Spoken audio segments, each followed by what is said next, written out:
La concentració a la plaça del Mercadal estava convocada a les 6 de la tarda i va començar tímida. La presència dels bombers va ser constant durant el dia d'ahir a totes les mobilitzacions de la ciutat, igual que les felicitacions de la ciutadania.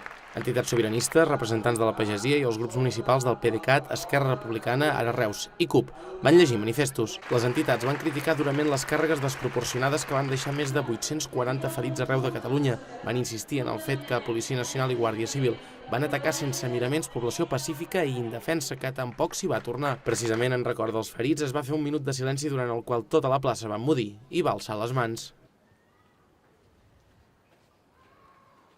Pel que fa als grups polítics, van llegir un manifest que a grans trets reclama que els agents policials allotjats en establiments de Reus abandonin la ciutat per tal de preservar la pau social. Hi ha un excés en aquell moment de Policia Nacional que ha vingut pel referèndum i que ara, doncs, acabat aquest tema, ja poden anar als seus llocs de destí o als seus llocs d'origen, perquè nosaltres la seguretat ja ens l'organitzem, bé amb els Mossos, que han fet una feina molt bona, ens organitzem amb la Guàrdia Urbana.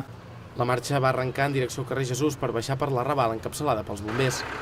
Darrere seu, una columna de tractors, de representants de la pagesia solidaritzant-se amb les víctimes de diumenge.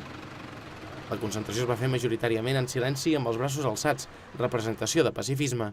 Si del Mercadal n'havien sortit 10.000 persones, al llarg de la marxa se n'hi van anar afegint i hi van recórrer el tomb de Ravals fins a 15.000, majoritàriament en silenci amb les mans en l'aire. Fins a la plaça del Prim. La capçalera hi va arribar que encara hi havia gent que no havia sortit del Mercadal, i és que, de fet, va caler gairebé 1 hora i mitja per buidar la plaça.